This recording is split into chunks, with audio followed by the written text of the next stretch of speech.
Welcome once again to the gift that keeps on giving, the Weather Report. As always, I'm your host for this journey through the sports world, the Weatherman, aka D-Ruck. Today is the Tuesday review, strictly always about the NFL. So without further ado, let's jump right into it, shall we? First topic, the man, the myth, and the legend known as Tim Tebow. Okay? Now if you're one of those guys that are still sitting there, man, Tim Tebow's never going to be a successful quarterback. His throwing motion is off. He's just not going to win. He can't do it. Stop it. That's my piece of advice for you, okay? Check this out. I've been very critical of Tim Tebow. I'm not a fan of the man as a starting quarterback. However, if you are an NFL head coach and a fan of an NFL team, what is the one thing that you ask your starting quarterback to do for you? I'll give you a few seconds to think about it because I know you're racking your brain, and guess what? Your time is up. The one thing you ask your starting quarterback to do is to put your team in the best position to win the game, right? Exactly. I know. Simple. So after going 5-1 in 6 starts, isn't it safe to say that Tim Tebow is putting his team in the best position to win the game? Because simply put, he's not losing games for them, right? We can all agree on that. Check out the numbers. 9 of 18, 143 yards, and a touchdown in the last game. I know it's not Pro Bowl numbers. No, he's not the reincarnation of Joe Namath or Johnny Unitas. However, the Denver Broncos don't need him to be that.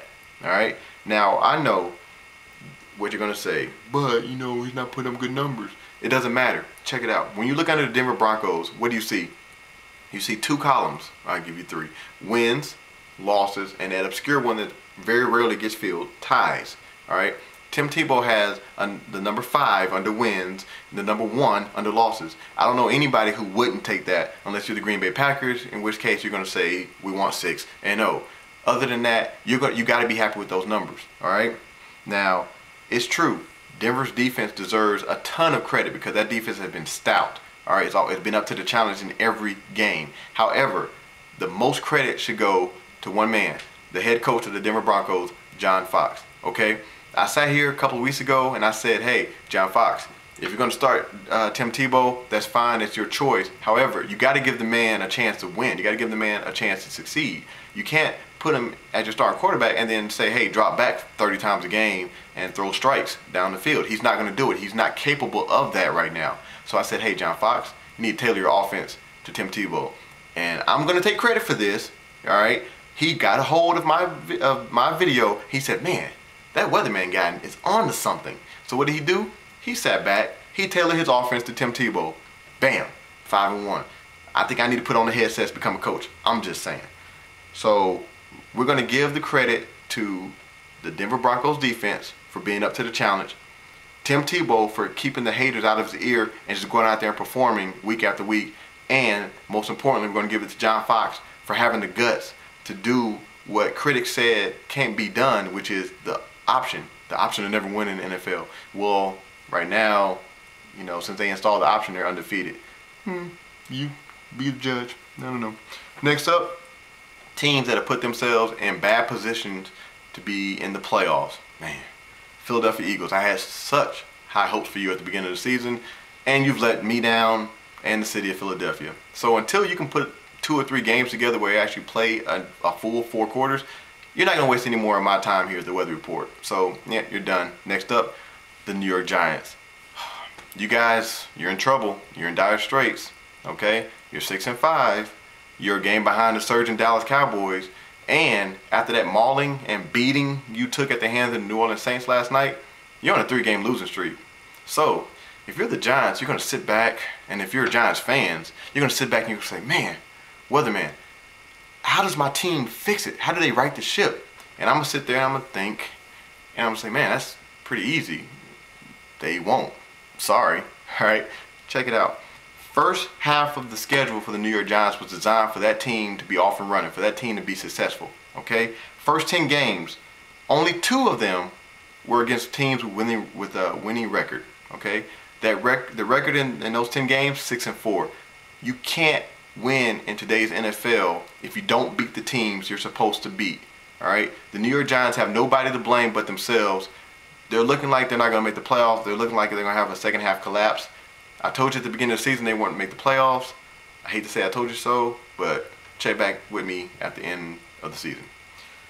And I hope that team that's in northern New York isn't laughing too hard, because Buffalo, you're in the same position. All right. I don't know. Maybe the fans in the north, the players in the Northeast decided that, hey, we need to go on vacation before the weather gets too cold, because the Giants and the Buffalo Bills just stopped playing, and it seems like, I don't know.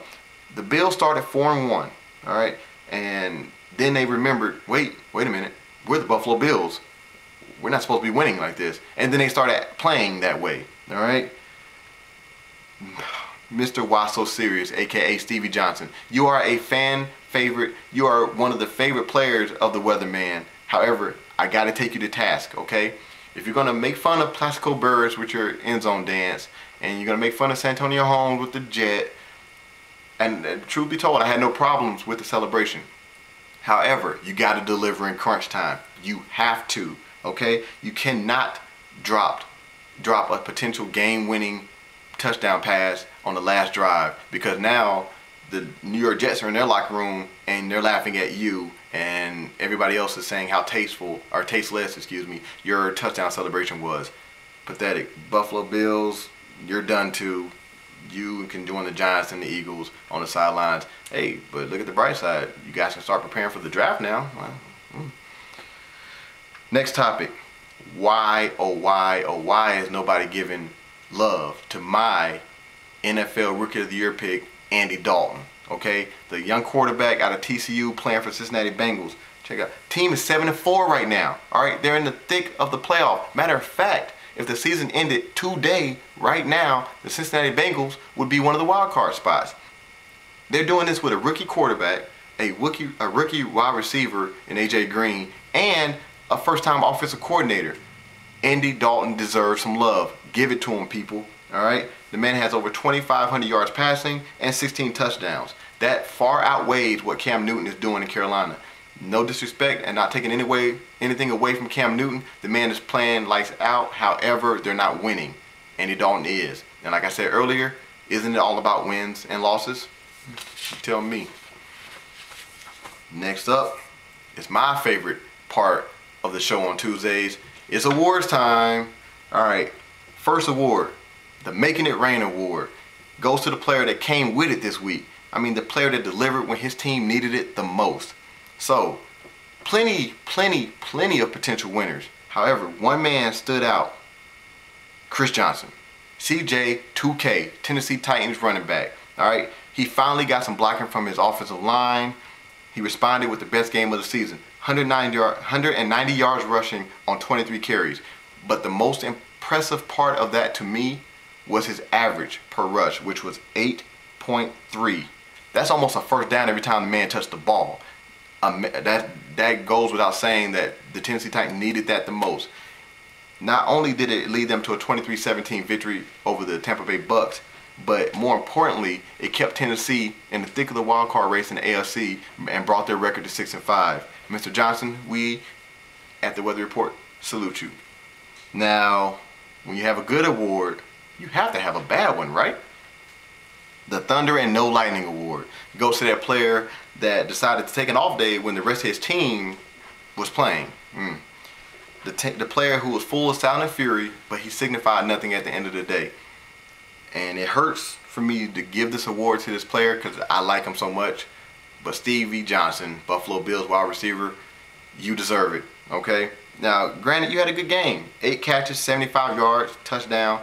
Nice end zone celebration if you're into that kind of thing. But then that's where it kind of went downhill. After your celebration, you got the excessive celebration penalty for 15 yards. The Jets then went down, scored a touchdown to tie the game at the end of the first half. And then at the end of the game, you dropped the wide open pass that could have won it for your team and kept your team in the thick of the wild card race. I'm sorry, but your day was full of style and you had no substance. So you get the infamous Thunder and No Lightning Award. Unacceptable, right? But that's all I have for today's edition of the Weather Report. I thank you for joining me on this. Check me out next time when I'm taking a look at the college football landscape. Follow me on Twitter, Weatherman Ruck. And I know what you're saying. I'm like, man, how do you spell that? Bam, I got you right here. Weatherman Ruck. You can't miss it. You can't miss it. You see it? You got it? At Weatherman Ruck. Follow me. I'm out there. Love me. But remember, I'm always going to keep raining down opinions, but I'm always going to back them up with facts. All right? You keep supporting me. I'm going to keep doing what I do because that's what I was put here to do. Thank you so much for watching, and I'm out.